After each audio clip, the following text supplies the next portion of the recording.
What's going on, everybody? Hope everyone is having a great evening so far. We may not have Canes football this week, but we're back with another live show with my co host, Brad. And we have a very special guest. Some of you guys already may know her from Twitter, from social media. We have Jazz, diehard Miami Hurricanes fan.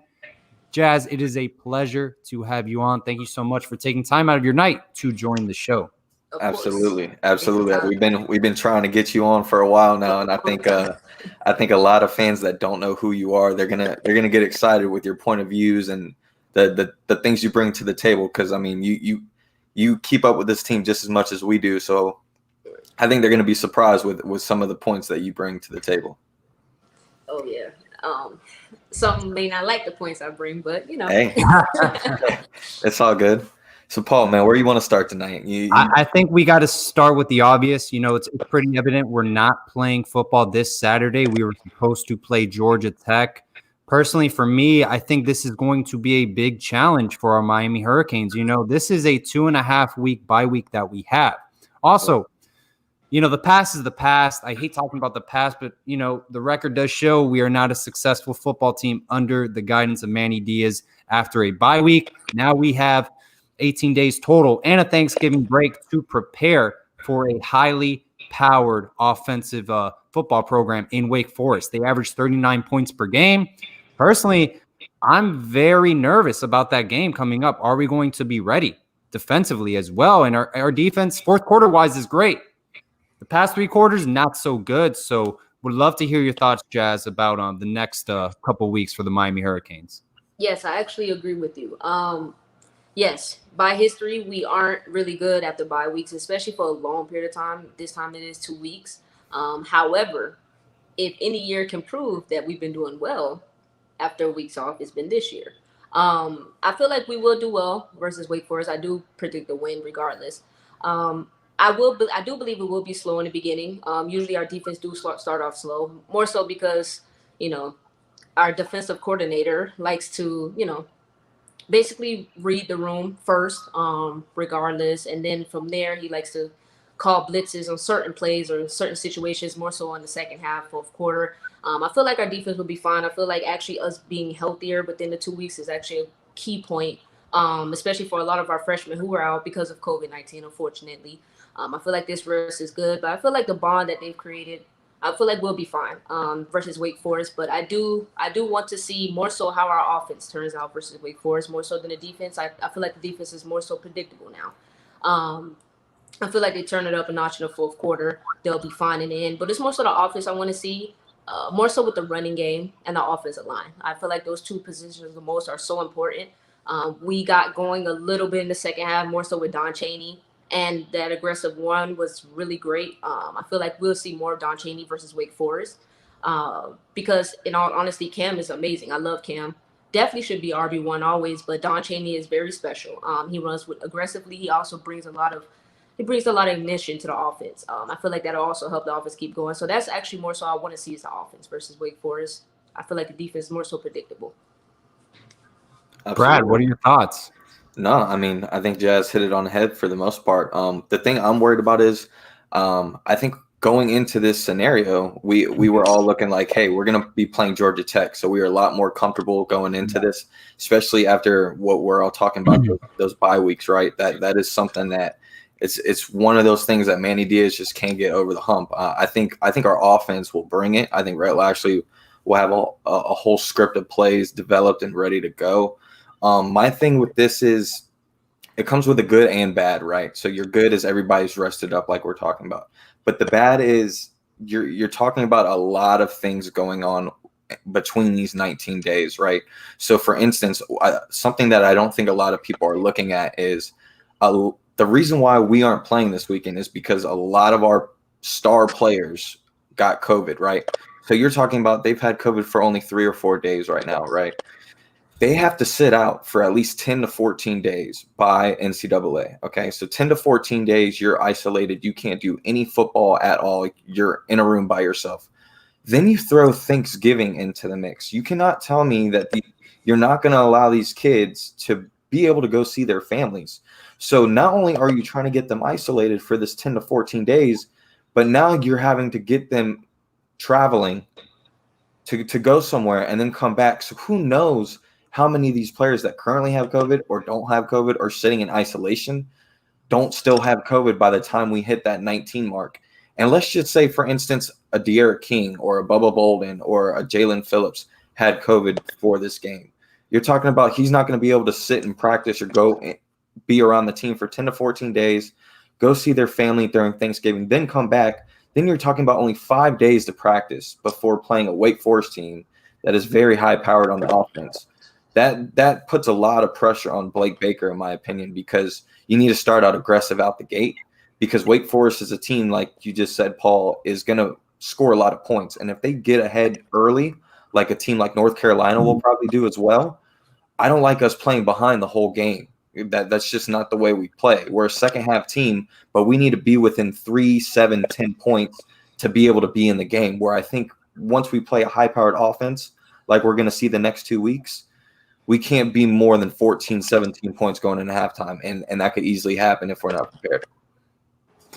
Absolutely, Brad. And, you also brought up a point on social media, and I think other people were chiming in on it as well, regarding the future of the season. Yeah. I know it's not a favorable opinion, and it is a downer, but with all this COVID stuff going on, do you think Miami can finish out the next 3 games? I mean, Wake Forest just canceled against Duke, I believe. There's like 6 to 8 games all over the country that are being canceled right now as we speak, and there's probably going to be more. Unfortunately, that's just the way it goes right now with COVID. You're talking about, you have the 2 biggest holidays of the year where there's family gatherings, and Thanksgiving and Christmas. It's Right. going to be cold weather the next 3-4 months in most states in the country. Obviously, COVID with Corona, you want to be in the heat, so that doesn't help as well. I mean, me personally, I almost think that we might not even play against Wake Forest, just because I think this thing is just going to pick up, in my opinion. I don't think it's just a Miami thing. I don't think it's a college football thing. I just think this is a whole nation thing. I mean, the numbers are going up. There's no telling. But me personally, if the team is not ready, if we have players on the team that only practice for a game or 2, I don't want to be set up for a loss. You know what I mean? Because Right. of this situation. I would rather us either reschedule it again and just back up the dates, or let's just say we're 7-1 and we end up being tied for 2nd or 3rd in the ACC. Right. If you end up 7-1 as your total season because of this weird COVID scenario, that's a huge pat on the back for Manny Diaz and the staff, in my opinion. Speaking of being 7-1, guys, how much do you think that weighs on recruiting, moving forward into the offseason? I think the thing about Miami, kind of the stigma it has, is, we've seen different head coaches at Miami. They all preach, hey, we're going to bring the program back to its glory days. Don't worry. Come play with me. Believe in my coaching staff. I'm different from the rest of the coaches. I think that's the problem. And no one's really bought into Miami per se regarding that matter. What do you guys think this means going 7-1 under Manny Diaz? It's a complete 180 from the past season. Last year we had 7 losses. Now we have 7 wins. That's incredible. I mean, Butch Davis got off to not the best start in his first couple of years, and he's considered a great college football coach. Recruited outstanding at Miami. What do you think this means for Manny Diaz on the recruiting trail and the staff moving forward, Jazz? Oh, big time, actually. And I actually think it's not even just the 7-1 start. I actually think just the excitement they've been having, the family, the bond, the chemistry that they're building. They're really having fun out there, whether it's a close win or not. They're having a lot of fun. And I think a lot of people don't realize that with these players, they're young.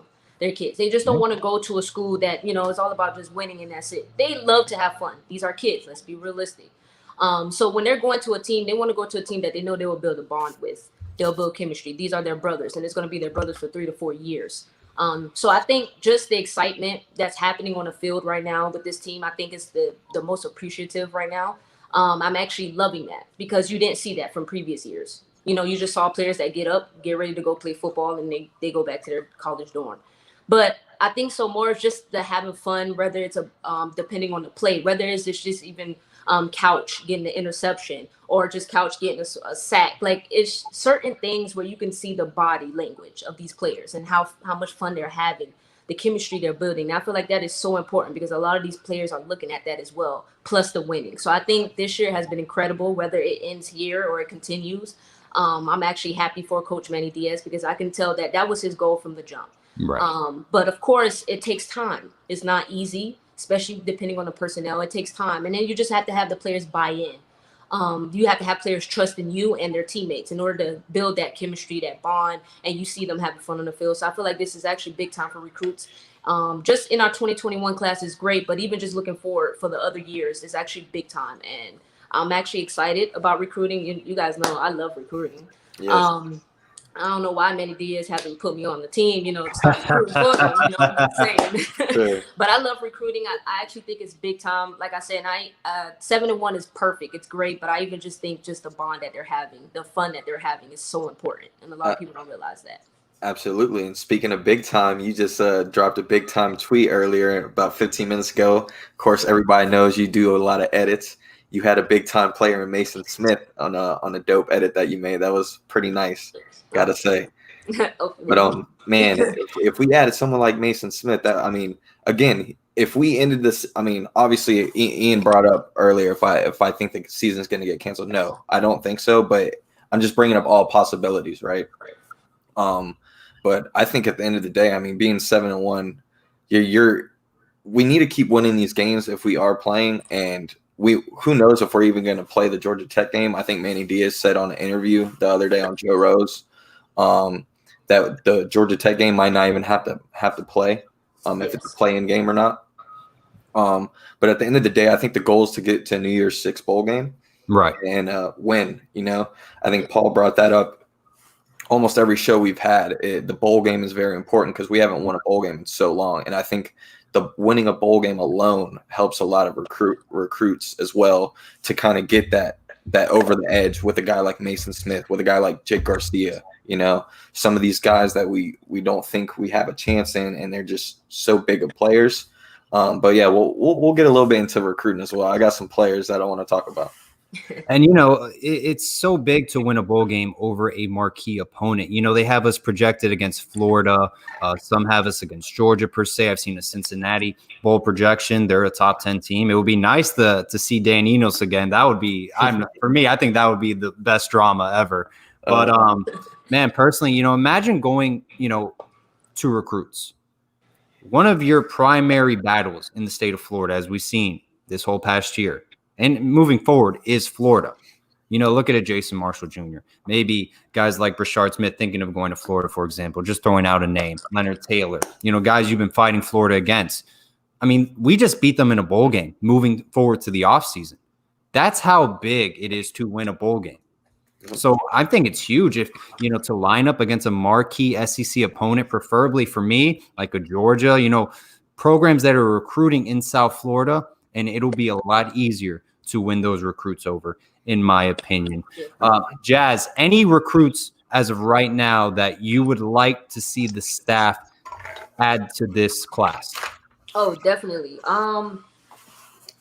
Well, for one, I love Jake Garcia. Everyone knows how much I love. I feel like a quarterback is needed every single year, regardless. However, if we don't get Jake Garcia, I just don't think it's that serious. We do have TBD, and then we also have really great quarterbacks in the 2022 class. So I would say the most important to me right now are cornerbacks and Mason Smith. We do need cornerbacks. I love Covington. I actually was looking into some other cornerbacks that we offered recently for the 2021 class. One of them is also committed to, I believe, Ohio State. You got McGee as well. McGee is probably at the top of the list as far as potential, in my opinion.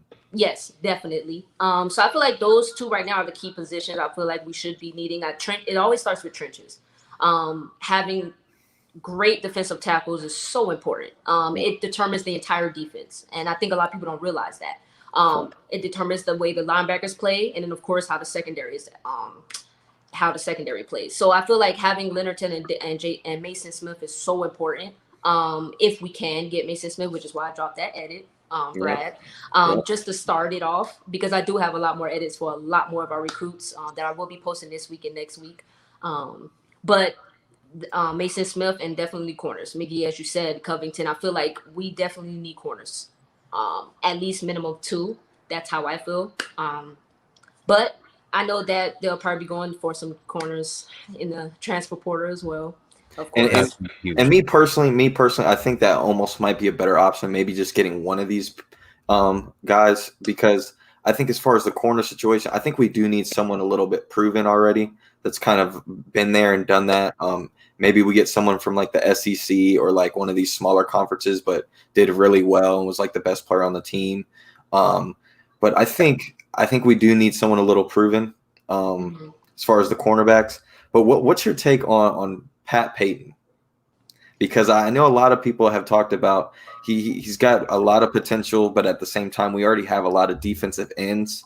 Yes. So they're not really seeing that maybe adding him to the class would be something that we should do with only 3 to 4 spots left open. Right. But in my opinion, I think you're passing up on a Greg Russo, Jalen Phillips type of guy. You look at these other defensive ends that have dominated for us in recent years, the Alquan Muhammad's, the Greg Russos, the Jalen Phillips. These are all monster guys that have huge frame and that could get off the ball quickly. And I think you got a guy in Jabari Ishmael that we just got from Columbus. And I think if you add Pat Payton with him, you're talking about 2 dynamic duos, because I personally see Roche and Phillips leaving this year. Wow. Yes. I actually do. Well, I expect Phillips to leave, but I won't be shocked if he doesn't. Same with Bubba Bolden. I expect them to leave, but I won't be shocked if they don't. And there's multiple reasons for that. But yes, Peyton, monster. I watched him play. He is developing very fast. He is performing on a high level right now. And he has a high ceiling. He really does. I love his frame. I love his game, and he plays hard. He plays with passion, and that's one thing that you're not going to get from a lot of players. A lot of players, as you could tell in the beginning of the season with our certain wide receiver group, a lot of players, they feel like they're talented enough, and that's all they need is their talent. You're not going to see a lot of players put in that work ethic or perform on that level as if they have something to prove, and Peyton has been playing that way. Yes, he is a big get. If I was on a coaching staff, yes, I will be going all out for him. However, I do see why some fans may feel like, if we don't get him, it won't be a hurt. Because of the 2022 class, we have a lot of elite defensive ends, and especially in Florida in the 2022 class. So I'd see why, kind of like a Jake Garcia situation as well. But I still do think he will. Yes. I personally, Brad, I'm on your side in regards to Peyton. I love his game. I would recruit after him, but I also see why some fans feel. I was gonna ask you this. I mean, I want to dig a little deeper in recruiting, because I want people to know this is kind of like your thing too. Like with me, like we follow these kids a lot, so you're into this. Let's say we have 4 spots right now, right? 4 spots open. Give me the 4 that you want in a Hurricane uniform. Ooh. Being like realistic. Realistic. Give me your 4. In all honesty. Yep. Well, 2 corners, Mason Smith, and I would get Peyton. Those would be my 4 spots. Okay. Right now. Yeah. So me personally, I would get Terrence Lewis. I would get Mason Smith. I would get one of the corners, either Covington or McGee. So that's your 3. And then I would also get Austin Barber as my 4th. Me personally, I know Austin Barber is very interested. His family does like Miami. They want to be somewhere kind of in Florida. And that is a kid that's 6'7", 6'8". I mean, he was committed to Minnesota. That's a big boy. I mean, we asked for the big offensive linemen like these Notre Dames and these Wisconsins. That's a big boy that can move. And I would want him as my 4th guy. And then just to shake things up, I know we've been talking about Pat Payton. So you're asking, how do you not have Pat Payton in your 4? Me personally, I think the staff should drop Savion Collins and add Pat Payton. Ooh, interesting. If I had to pick my 4, I would say Mason Smith, defensive tackle. First of all, I mean, I think Louisiana football is very underrated. I think there's a ton of talent there. Speaking of all the greats that came out of there, Tyrann Mathieu, Ed Reed, I mean, I can keep going on for days. So I've always think highly of Louisiana football. Secondly, Terrence Lewis. We had X on our show from a Footballville Nation. He said he's as talented as Willie Williams was at Carroll City Senior High School. I think that speaks value. Thirdly, I would love to get Jaden Hood. We've interviewed him on the show. Seems like a great kid. Seems like a player that per se will be a silent leader. Is going to lead by example. And he's the type of player I think Manny Diaz wants in his program moving forward. He's a great example of a student athlete at the University of Miami. And my fourth pick, I would have to say, is Mick Burrows out of St. Thomas Aquinas.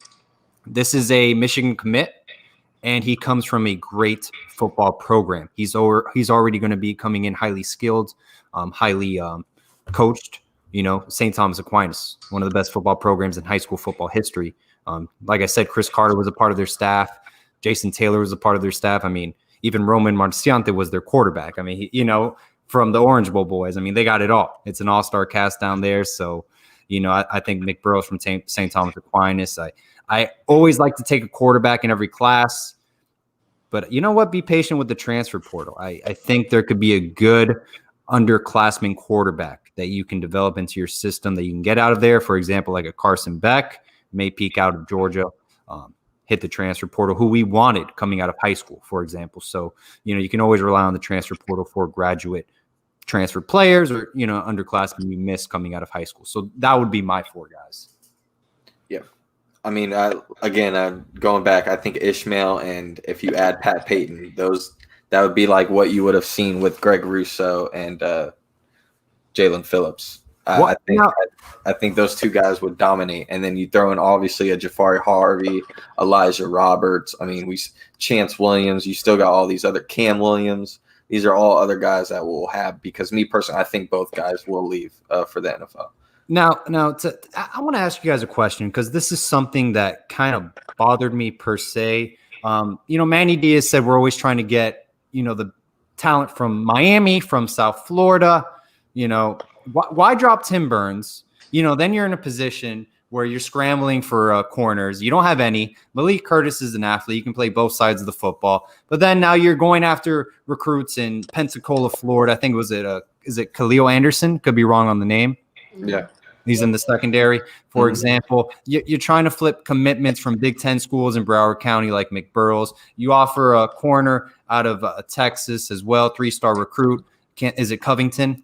Yeah. For example. So why do we kind of scramble at the end for players, drop players like Ja'Cory Hammond, Tim Burns, for example, when they're local guys out of a dynasty in Miami Northwestern? And these guys, they've been committed to your program. I think Tim Burns since his freshman year of high school. So why do you guys think we scramble and try to flip recruits to fill in that quality of players under this staff? You want to go first, Jazz? No, you can go first. Unfortunately, I think in certain positions we have coaches that kind of go all in with the bigger fish, especially in locally, thinking that they have a chance. And unfortunately, they get kind of played or like catfished in a way to where they kind of get led on and thinking, hey, we got a chance at the 5-star. And it happens every year, unfortunately. We get kind of played almost all the way to the end. And what happens is we put all this attention on guys that aren't going to pick us. They just want the hat on the table. It looks real nice to have a U hat on the table when you're on ESPN in front of thousands of people making your college decision. Having that U hat on there, it means something. Like when we talk about the logo holds weight, it really does. But unfortunately, especially in the position of cornerbacks, we have seen in recent years that we get burned on the biggest guys locally. And unfortunately, what happens is we put all this attention on the big names to where at the end, once we realize, oh, crap, we're not getting them, we try giving all this attention to people we burned earlier in the year or never gave the attention after they sent emails and tapes like, hey, look at me. And now you're wanting to go beg for them now? Like, kids realize that. Parents realize that. And unfortunately, they kind of dig themselves in a hole. Right. And I do agree with that as well. This situation is a little strange for me personally because, like we've all said, Tim Burns is very loyal to Miami. He loves Miami. He is a diehard Miami fan. He's always been. Our first commit from Northwestern was, Tim Burns. So it was kind of strange that he did drop from the class. I mean, from the class. He claimed, of course, well, his mother claimed, we saw that post where it was because of some things that's going on with him and the coaching staff. Some people feel like it's because the coaching staff feels he's too small. Um, I would have to disagree. We've seen too many times great smaller cornerbacks play extremely well. I feel like Tim Burns is one of them. We see it in Couch. We've seen it across the league. Even at teams like Alabama or Clemson, they do have set corners. It depends. Most of their corners are bigger, larger in size, taller. However, we've seen great things come from smaller corners, depending on the corners. I feel like Tim Burns was one of those athletes who I feel like could have produced for us extremely well, kind of like a Couch. Um, I I guess I can see or understand why they're trying to go for taller or bigger corners. However, I just don't understand why it's always late. You can't just offer someone early on and Right. throughout the entire recruitment, you want them a part of the class, and then last minute you're deciding, oh man, we do need bigger, taller corners. So, yikes, it's 2 to 1 month before, early signing period. So I'm not understand why. I think that just falls on the coaching staff and the recruitment staff. um like I always try to tell people, like, you know it's hard finding coaches who are really great at recruiting and also great at coaching simultaneously. You will have a bunch where it's either or. I feel like we have that right now in certain positions right now. However, it's unfortunate. I love Tim Burns' game. It's very unfortunate because it's last minute. But for the most part, all you can really do is trust the process, and see what happens from there. I don't have much on this situation specifically because it's very strange to me. It doesn't, but It is very strange. I think they did him wrong. I don't think they should have done that. But at the same time, if you look deep into this, like you mentioned, he was the first one out of all the Miami Northwestern kids to commit to the class. He was one of the first commits in this class. So me personally, looking back at it, who knows if this staff was like, all right, we are going to add Tim Burns because we have all these spots right now. We obviously need corners. We're going to add him to kind of get the momentum, get the engine running, to get the rest of these Miami Northwestern kids on board. If we get the one, maybe it'll create a domino effect and we'll get the rest. And that happened, right? So I think now that they're crunching the numbers down and they're trying to figure out, hey, all these other top higher rated guys that are ahead of him that we think we could get, we need as many spots as possible. And unfortunately, they burned a bridge with Tim Burns, unfortunately. And I think if you look at it, man, it's not going to go well. But I think you look at the other kids, they seem like they're okay. I know Romello Brinson is getting recruited hard by Florida right now. They're trying to flip him they're talking to him about 2-3 times a week. But we'll see what happens. Who knows? Halfway through the show, guys, gotta check out stickers by ab.com. Yeah. Jazz, I don't know if you check these guys out. They do a tremendous job. Design sticker logos, not only for the Miami Hurricanes. You got the Miami Heat, the Miami Dolphins. They may even get into the Miami Marlins, other sports teams. Who knows? If you put in the discount code SCOOP in all caps, you get a 15% off all your orders. Go to stickersbyab.com, put in the discount code SCOOPS in all caps. Check those guys out, man. They are killing the sticker game. Brad, he already bought like 10 of the stickers. He's got them on his car, on his Yeti, on his laptop, even on his child at times, even after. Put them on their diapers. Check 'em out, man. Put on the diapers. Gotta love it, man. Guys, we are 7-1. Gotta get into it. Coaching staff, it's a hot topic. Man, how are we feeling about this team overall? Any position unit we would like to see more from, or, maybe everyone, you guys are just satisfied with going 7-1. It is a complete 180 from last year. Like I said earlier, 7 wins compared to 7 losses last year. Jazz, what are your thoughts on this 2020 Miami Hurricanes football team? I love it. Let me tell you, I love it for multiple reasons. The offense, to me, it's really great. I love Coach Lashley. I love Likens. I love Coach Justice. He's done so well with the offensive line. Of course, we've seen times where the offensive line has some setbacks, of course. But of course, like when you don't have the personnel group, it's very hard. It's very difficult, especially if you have a new O-line coach coming in and you're trying to build that trust and chemistry with that coach as well. But he's done such a great job for the most part in just being his first year here, with a, like I said, not as dominant offensive line as we expect to have down the line, hopefully with better recruitment. So he's done a great job, and I love Coach Justice. I love the game we have with the offensive line, with the offense. The receiver group is done. They've done much better. I know I've been critical of them in the beginning of the season because, of course, like I said, a lot of players know that they have the talent, but they sometimes on the field don't want to translate that. They feel like it can easily come to them if they have the talent. But of course, you need more than that. I feel like the wide receiver group has learned that throughout this season. You could tell the maturity is starting to kick in for the entire team, and that's one thing that's so important is the chemistry and the maturity. So I love that because it's a great sign. It's not like we're just winning off of talent. We're actually winning because they're paying passionately. They're putting effort. They're working. And they're building that. So I love that. With the defense more so, of course, I know we have some complications online, of course, about our defensive coordinator, Baker. I don't really have an opinion more so about him. More so, I know he's very conservative. He plays a lot of zone. I also feel like he does that because of our personnel group. I would like to see Baker more when we have the correct recruitment or better recruits, shall I say. I want to see how he coaches next year when we have Leonard Taylor, James Williams, when we have better assets, even Cam Kitchens. I want to see how he coaches from there.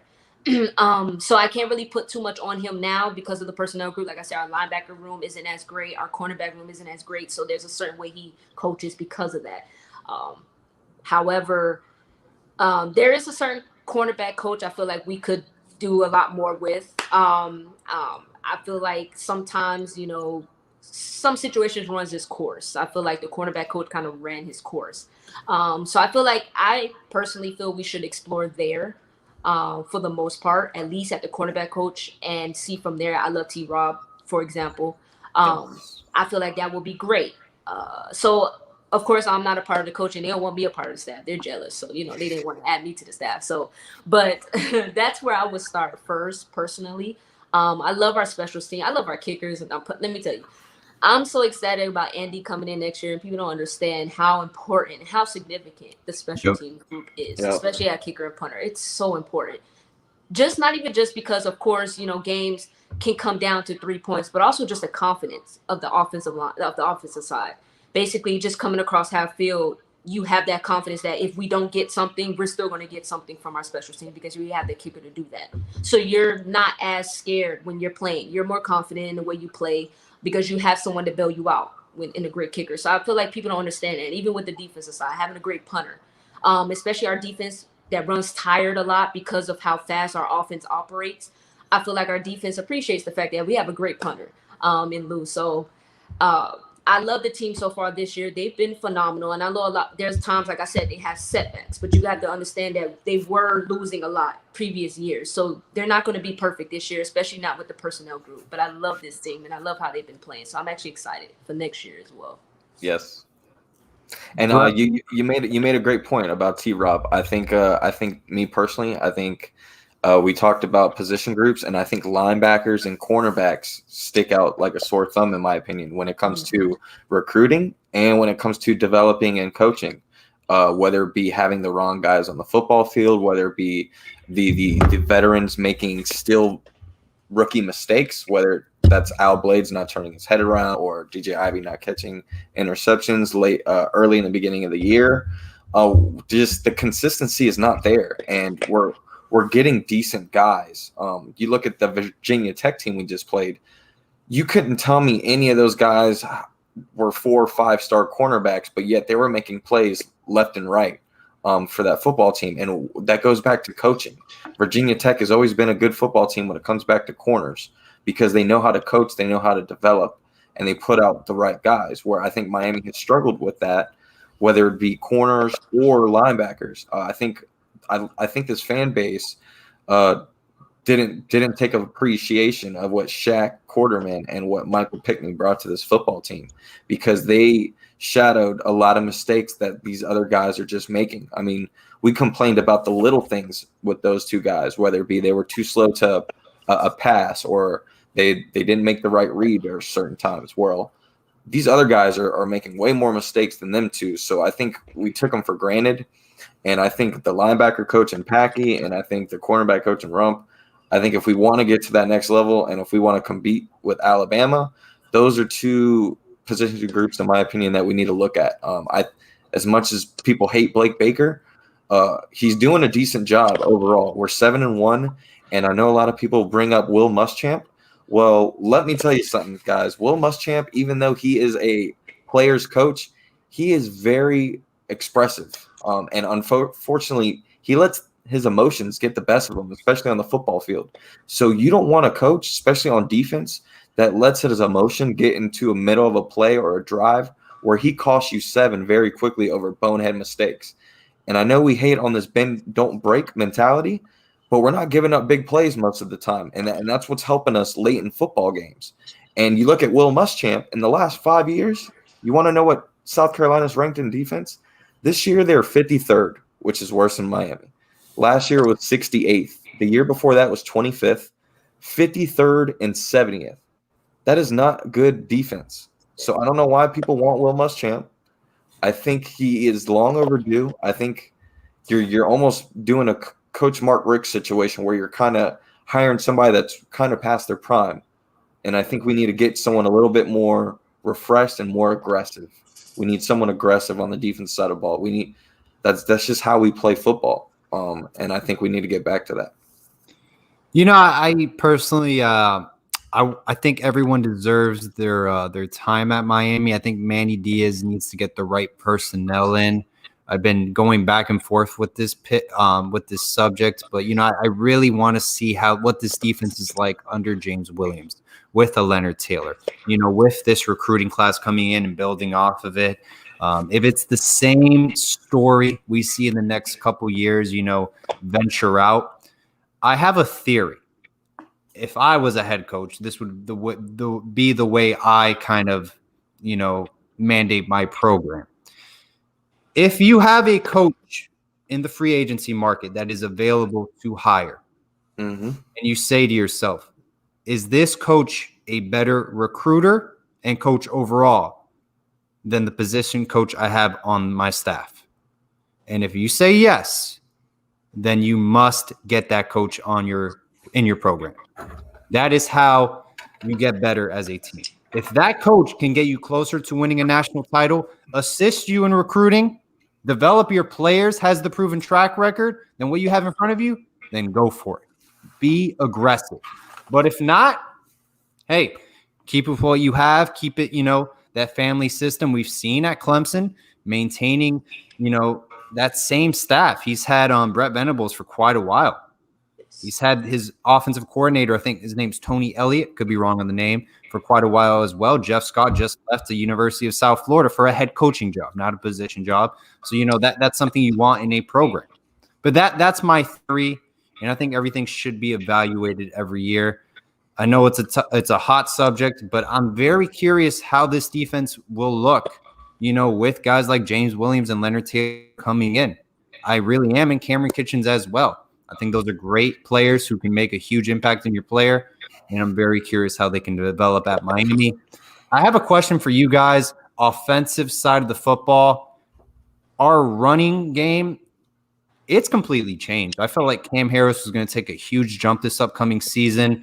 Out of the past 4 to 5 games, he's only had 60 yards of rushing in 2 out of the 5. The rest were just really awful, to say the least. What's been going on? Is it our offensive line guys, or he just can't get in a rhythm? Because I'm very curious, and I want to hear your thoughts, guys. And we can start off with Jazz. I believe it's both. I would say it's the offensive line with the run blocking. That's somewhere that they have to perform better at. Even just watching the games, you could tell there's no movement because it's kind of like no effort for the most part. I don't know if it's because the offensive line, as they're learning this year, they're learning different sections at one time. So right now you saw great pass blocking in the last game from the offensive line. I feel like they're just a group that's learning as they go. They're getting better at certain things one by one. I don't see them getting better with the run blocking until towards the end of the season, hopefully. So I believe it's the offensive line, but I also believe it's Cam. The reason why I said Don Chaney is the best back out of all three is because Don Chaney is a mix of Rooster and Cam together. Cam is strong, unbelievably strong. Amazing body strength. But there's certain when you're going against certain personnel groups, there's certain things that you need to have. Certain games you may need the speed, you may need the quickness. Other games you need the strength. I feel like for the most part, the reason why you can tell Don is, even though Cam has more yards, obviously more touchdowns, you could just tell Don is more comfortable. The reason why is because, like I said, he has the speed similar to Rooster, but has the strength similar to Cam. And the difference between Don Chaney and the other two is because Don runs more aggressively. He runs more angry than the other two. And I feel like so that just plays a part in personnel. I just feel like that's not Cam's strength. And then for the most part, I also believe the offensive line isn't blocking as well. So I think there's just a lot of frustration as well. And some people have to realize that when you're not having a good flow right now, when you go from playing so well, and then since that Clemson game, it's just been downhill, that also you lose confidence. I feel like Cam has possibly lost confidence as well, especially when you're hearing two freshman backs are playing better than you. Cam takes pride in being the leader in that running back group.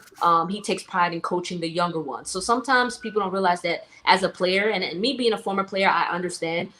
Sometimes you may downplay yourself. That's something that's lingering in your head when you're just constantly seeing that the freshman backs are playing better than you. Doesn't mean you don't love your team or you don't love your group or your brothers, but you always want to be that leader, especially when you're the upperclassman. So I feel like he did lose a little confidence because of the mixture of both personnel and also the offensive line. So I would say that. I feel like Cam will bounce back though. I believe he will stay as running back one, of course, to finish out this year. Next year is a different story if he stays. But for the most part, I feel like he'll bounce back, but I think it's the combination of both in regards to Cam. Definitely. And I mean, we got to also point out COVID, right? I mean, this last game that we just had, we were without most of our offensive linemen. And this is a stat that's going to blow a lot of people's mind. But we had two of our starting guards out, right? So Osmond Troyer was our starting guard. He had over 80-plus snaps. Okay, he had the most snaps played out of any player on the football team besides De'Aaron King. And 80-plus snaps for a guy that barely plays football this whole year. And he did some wrong things, but I mean, Delone Scaife stuck out a lot more than him. And I think when we talk about this running game that we're not able to produce at times, and then sometimes it's the passing game, it goes back to having the right personnel as well. I think the coaching is there. I think we're slowly building the development play, but our guard play has been significantly depressing. I mean, it sticks out every game. It doesn't matter who the player is, whether it's Clark or Scaife, but we have guys like Navon Donaldson that will hopefully come back. You got a young guy in Jalen Rivers that I think is going to end up being a very good football player. So that's your two guard play right now. And I know that the offensive line coach, Coach Justice, is the right guy because of one thing right here. Last year, the offensive lineman that stuck out the most was Zion Nelson. That is the one offensive lineman that you have not said his name all year. You know why? Because he's doing his job. As an offensive lineman, when you are doing your job, you're not hearing your name a lot. And that's one player that's name hasn't been brought up too many times. And that's because of coaching. And I think we're slowly starting to get the right guys in recruiting. We're building the right depth. Finally, we're starting to get the big guys. You talk about the Chris Washingtons, the Isaiah Walkers, the Navon Donaldsons. Those are guys that are going to beef up this offensive line to where we're going to start looking like a SEC offensive line. That's another reason why I want to go after a kid like Austin Barber, right? You get an Austin Barber to add with a Michael McLaughlin, who just, by the way, earned his 4th star. Him and Brashard Smith got their 4th star in this Miami class. So big ups to them. And, I mean, you got Michael McLaughlin, you add Austin Barber, then you got Lawrence Seymour, and you got Ryan Rodriguez. I mean, that's four guys right there that you are slowly building depth, and we are starting to get quality guys. And I think that will slowly progress, and we'll start to build something a little bit better. But I think a lot of it in recent games had to go deal with De'Aaron King making the right decision on these running plays, right? And I think you're starting to see that he's getting very comfortable in that, to where he's kind of hiding the offensive line play at times, where all he has to do is make the right read, and it makes the offensive line look so much better. Speaking of De'Aaron King, guys, this is going to be a hot topic when the season ends. And we're almost done with the season, give or take. But from what you've seen so far, do you think we will see De'Aaron King as a member of the Miami Hurricanes football program against Alabama in Atlanta under the lights, primetime television? I think he comes back, but that's just my opinion. What do you guys think? Go ahead, Brad. Hey, like when I get married, I do. You know. So yeah, I definitely do. I think even though De'Aaron King, in our eyes, especially, I mean, for Hurricane fans, we have never seen anything like this. So he is beyond measurement, and I think he's kind of brought some things to the table for the national stage of college football as well. But I think when you really dig deep into it, I don't think he has enough film against quality opponents yet. And I think when NFL scouts kind of do their research and digging, it's all film, right? Unfortunately, with the whole COVID situation, you can't really see these guys face to face, which I think is something that doesn't help De'Aaron King, because De'Aaron King doesn't really have the size, right? When you turn on the tape, he doesn't have the size to where, all right, he's going to be an NFL quarterback, but he has the heart, he has the passion. He's one of those guys where you look him in his eyes and you hear him talk, and you could tell he comes from somewhere where, like, this is all he has. He's going to make it. Like, this is what he lives for. And I think that is something that he needs to be in front of a coach, in front of a scout, to kind of show that.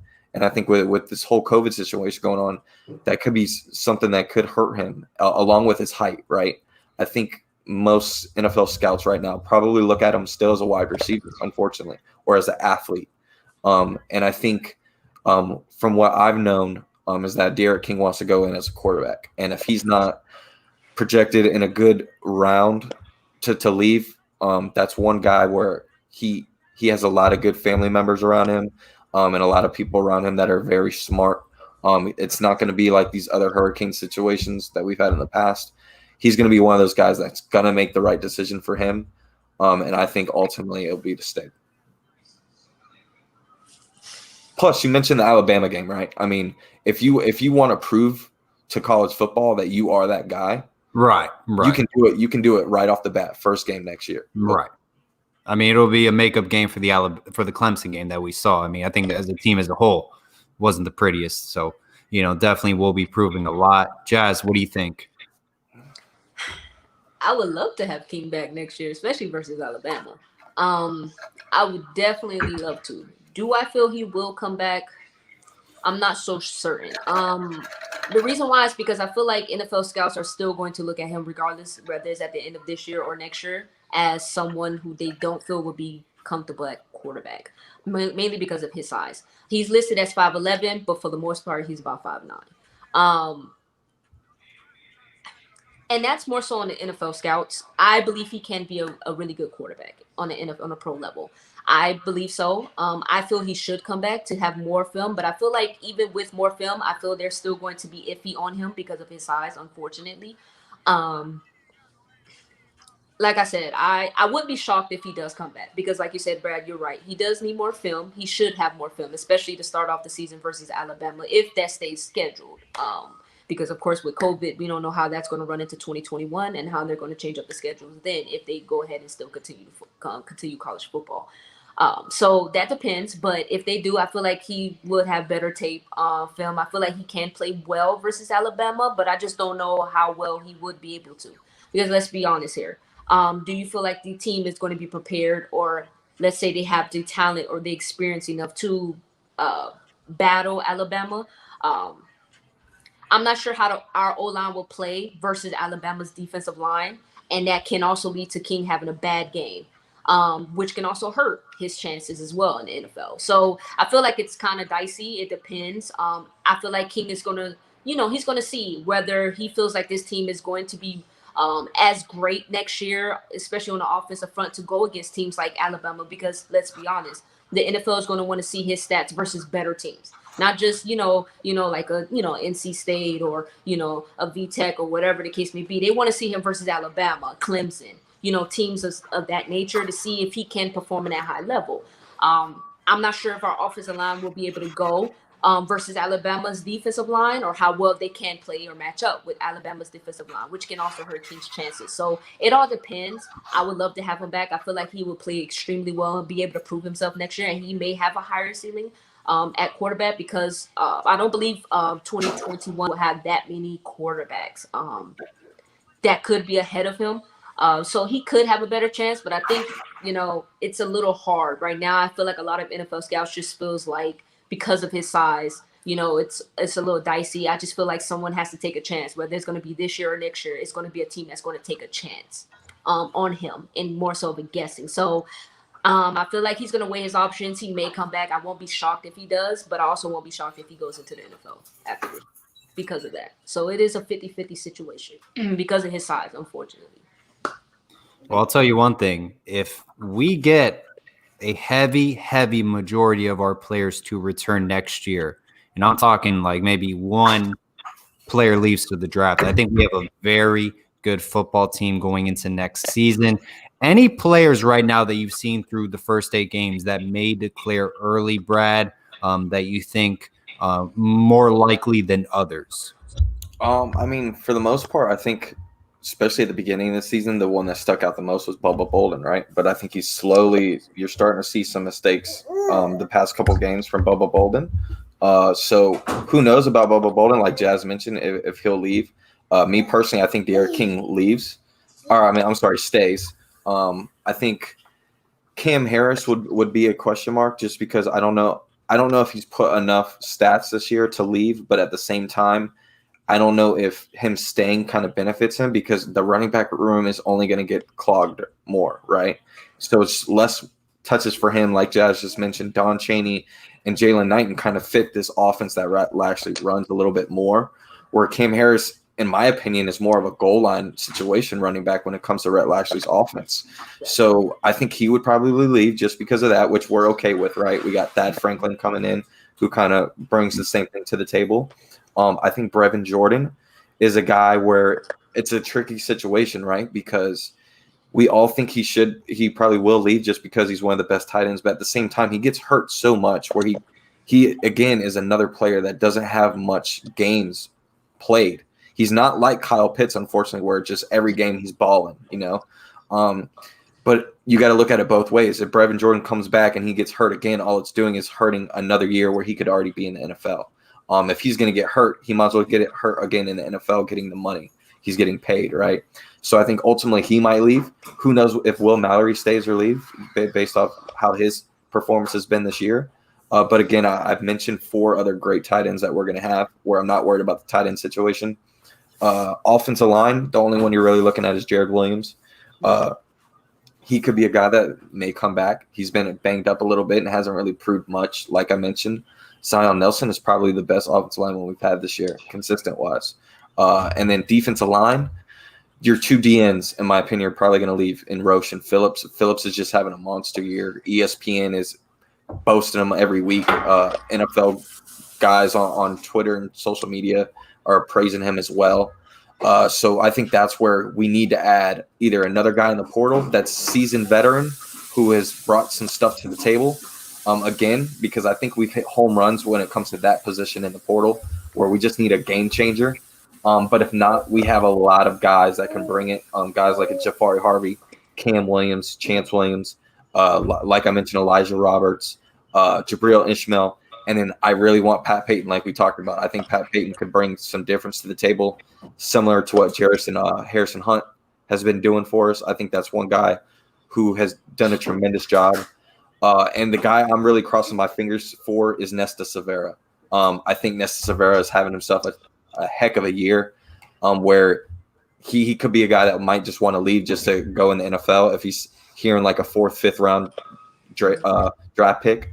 And I think that could hurt us a little bit, just because I would love to see Nesta and the number 1 player in the state, right? And that's Leonard Taylor. If we could have Leonard Taylor and Nesta Severa and Harrison Hunt as your 3 D tackle rotations, and who knows if we add Mason Smith, I mean, you're talking about some amazing talent in the trenches, and that's where it all starts. And Bubba Bolden, last but not least, I think he could leave, and if he does, we have the right guys, and guys like James Williams, Cam Kitchens. I think those are two guys that are going to play a lot of time right off the bat. All right. Well, we got 5 minutes left in the show, guys. Let's get into a quick Q&A before we head off. Question number 1, how do we keep signing big running back recruits with such an average offensive line? I'm not complaining, but it's a bit of a wonder. I think it just has to do with being in Miami. Look at the past running backs we've had. Mark Walton, he played in the NFL. Booker T. Washington. Lamar Miller played in the NFL. Miami Killian Senior High School. Damian Barry, underdog situation per se. He was like our third string running back. I believe he's out of Homestead, Florida. Could be wrong on that. And there's who am I thinking right now? Duke Johnson as well, out of Miami Norland Senior High School. So it's a Miami thing. We just rebuild and reload at the running back position. And this is the University of Miami. This is NFLU. If you want to play in the NFL with the great running backs we've had at the past, you come to the University of Miami. You do not go to Florida or Florida State right now. So that's my pitch to recruits. Jazz, what are your thoughts on the running back position? I agree with you. I think it's because of our history at running back. We've always had a great history at running backs, recruiting the really great running backs, and them performing on into the NFL. So I feel like it's a logo thing. When it comes back to the running back, I feel like that's going to stay consistent. We do have a really great running back coach. I just feel like that's one position group we'll never lack at. In all honesty, I feel like our running back group is always going to be secure because of the logo. And we've always had really great running backs to perform. Whether the rest of our team hasn't performed well, our running backs have. And I feel like that's something that stands out the most to a lot of running back recruits. And I feel like that's going to continue. Yep. I mean, you talk about Javaris James, Greg Cooper. I mean, these are other guys that have performed. Damian Barry, like you mentioned. I mean, these aren't even the Lamar Millers, the Duke Johnsons, right? And I think it also goes back to offensive line and coaching and developing and recruiting. And I think we're finally getting the right coach, where right now you're kind of in awe that we're still getting these running backs with an average offensive line. But you have to remember the offensive line that we're playing with right now was Butch Barry's offensive line, a guy who didn't really coach or develop, who didn't recruit as well as someone like Coach Justice, right? So I think in the next 2 years, that's when you're going to start seeing what Coach Justice brings to the table and getting the right guys. And you're starting to see that we can stay in the state of Florida and get quality offensive linemen that fit this program. We just need to go after them, and I think that's something that we weren't doing before. And we're landing 4 stars as far as offensive linemen. We're getting very good quality guys, and like I mentioned earlier, we're starting to build that SEC type of big guys like Chris Washington, Michael McLaughlin, Devon Donaldson, Jalen Rivers. I mean, these are all big boys. So we'll see what happens. Is Gervin Hall still nursing a injury? He doesn't seem the same from Miss T. Yeah, I mean, from what I've heard, he was a little banged up. He should be fine after this, but in my opinion, he's just one guy that we've had so much expectations on, and he just hasn't really got there. I don't know if it's the position. Maybe he needs to switch to like a linebacker striker role. That could be something that could benefit him in the long run. Because me personally, I think we have younger guys coming in that are a little bit better safety. I would even say Brian Balaam is probably a better safety than Gervin Hall right now. And then you add the Avante Williams, hopefully. Then you got James Williams, Cam Kitchens. We have quality guys at safety that to where I think Gervin Hall, it could be in his best interest to maybe either play linebacker or striker. But I think Gilbert Fryerson's doing a great job at that. He's pretty much taken over that role. And then you got Chase Smith. Someone in the comments earlier said I forgot him, but I don't think he's going to be a defensive end because we got other guys like Thomas Davis, maybe Savion Collins. So we have more defensive linemen where I think Chase Smith might be a striker / linebacker. I think we need more linebackers for sure. We need a Terrence Lewis very bad in this class. Mm-hmm. Jazz, Patrick Payton, will he be in this class? Yes or no? I hope so. A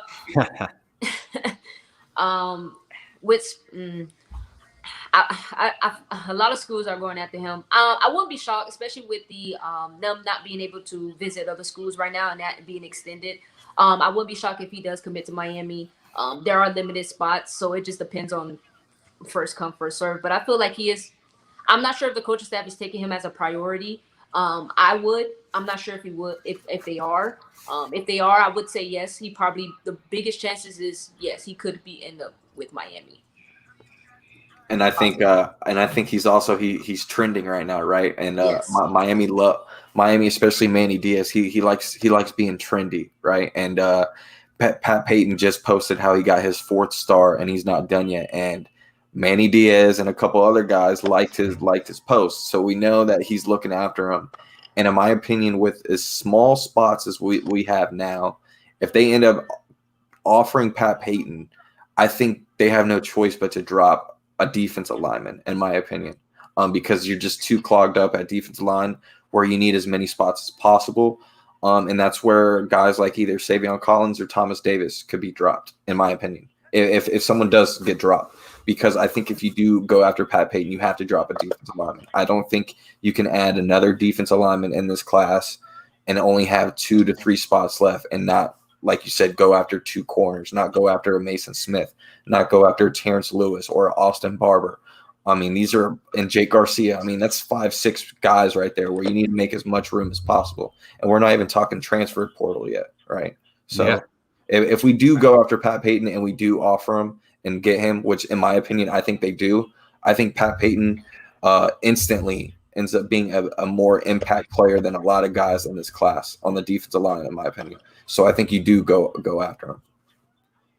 1 through 10, Jazz. Do you think the Miami Hurricanes will play again this season? Yes. All right. I believe so. Brad, what do you think? Yeah, I do. I'm hoping that it gets pushed back a little bit more, though. I don't think, in my opinion, if we were playing Georgia Tech first, I wouldn't be too worried. But I think I don't know if the team will be ready to play a team like Wake Forest, just with, like I said, with all the time that they're going to be away from not playing football, with a lot of these key players that are going to be going through the COVID protocol. I just don't want to be set up for a loss. I think we've had such a great year where I want to put these kids in the right frame where they're able to get the right amount of time and right amount of reps to where nothing's holding them back. Markevius Brown, Covington, bigger corners. That's what you need on a 4-2-5 defense. Does Markevius Brown make this class, guys? I don't think so. That's my opinion. I don't either. Okay. I actually don't see him picking Miami at all. I'll say this: I hope he doesn't pick Miami. I don't think he's. I don't. Me personally, out of all the corners that we have available that we're going after, he is at the bottom, in my opinion. Very rare do we see recruits from Pahokee, Florida we do not want in this class. Yeah, I don't. He just hasn't been proven, in my opinion. I would take McGee over him. I would take Covington over him. I would take a lot of them over him. Miami and IMG Academy has not been a good mix, man. Art Stakowski, who's the receiver? Brian Hightower. Yeah. It just hasn't been a good mix. Guys, Rhett Lashley, does he take the head coaching job at South Carolina? Yes or no? No, I don't believe so. I hope not. No. I don't believe so. I believe he's going to stay in Miami. I feel like they're trying to build something similar to Clemson with the coaching staff right now. I really hope not, because it's going to be hard to replace him right away. Very hard. Very difficult. But I don't believe so. I believe he's staying. What position? Oh, go ahead, Brad. No, I was going to say, and that's another thing. Like, we really don't know if, like, how much is this season Rhett Lashley and how much of this season is De'Aaron King. Those are two people that really, if you take either one of them out of the equation, how good is this football team? Right. Oh, yeah. And I think we need both of them to stay next year. I think if one leaves and one stays, I think we're still a little bit in trouble. I think we need both of them to stay in order to be confident going into next year. Guys, what positional coach do you think has developed the play of average players that we have? I can't think of any right now. That's coming from Jimmy Tube, not my words. Any coaches that you think is doing a tremendous job with the player personnel he has? Jazz? Oh, yeah, Justice. Easily. Justice easily. He is doing a phenomenal job. And I feel like a lot of people is not realizing how much. Like, I feel like the emphasis is on Lashley and Coach Diaz and, of course, Coach Baker. But I feel like Justice is very underrated right now. He's doing a magnificent. Do you guys not understand the reason why King is able to do what he's able to do so far, and the reason why we're 7-1 is to start with the old line. Okay, trenches is so important, and people don't understand that. Like, the pass protection has done such a phenomenal job since day one. They've gotten so much better, and you can literally see the growth throughout the year. And the fact that Justice was able to do that within 1 year with Mm-hmm. no pre practices like spring because of COVID, and just even game to game, not knowing if your players are going to be available. The fact that he's done this well in his first year, building that chemistry, just shows you how great of an O-line coach Justice is. And he's going to be phenomenal when he gets the bigger guys, like you said, Brad, in the coming years, when he's actually able to develop them himself. I feel like he's going to do a phenomenal job. He's going to be amazing in the next coming years. Justice. Yeah, she took my first choice, so I'm gonna have to go with my second, and that's Coach Likens. I think Coach Likens is doing a tremendous job. I think at the beginning, everybody was kind of knocking this receiver group, right? But I think at the same time, you have to put in that they didn't have much time together this offseason. The season's a little bit different than most, and you got a new quarterback that you have to get in rhythm and play with. And I think you're starting to slowly see that all these receivers are starting to catch a groove and get comfortable. And that word confidence, right? It's a word that all these players bring up all the time, every week, that when they're confident, they're playing well, they're not thinking. And that's something that kids like Mark Pope, D. Wiggins, Mike Harley, that when they're confident, you start to see what they're able to do, and their ceiling is through the roof. And they're getting better almost every game. I mean, I tweeted not too long ago, we've had a 100-yard receiver the last 3 games. I mean, it's been a while since we've done that. And it's all with slot receivers. It's not big. It's not like the big guys, you know. So it just gives credit to Rhett Lashley and this offense that we're able to put guys in right scenarios. All you got to do is catch the ball. And I'm gonna have to give a lot of credit to Likens on that, because he has produced in other programs, and I think right now he hasn't even got a hold of the talent that I think is going to be even better than what we have right now. I mean, you talk about the Keyshawn's, the Reddings. You got the Restrepos, you got the Brashard Smiths, the Malik Curtis, the Romello Brinsons. I mean, the Jacoby George. I mean, the list goes on and on. We have so much talent at receiver. It's ridiculous. I mean, the receiver room is just as stacked as the running back and the tight end room. Yep. Gotta love it, man. For me personally, those were great examples. I got to go with Coach Fields, man. I think the future is very bright at the tight end position. He's, in my opinion, our best recruiter. He's done a hell of a job, and I want him to be here for a very long time. He has great ties in the South Florida community. He was even the coach at Miami Northwestern Senior High School. He called plays down there. So, man, I'm very high on Coach Fields. And Will Mallory, man, it's been a complete 180 for him as a player. Would like to get him more targets, but he's really developed and grown a lot, and he's making a lot of big plays for us throughout this season.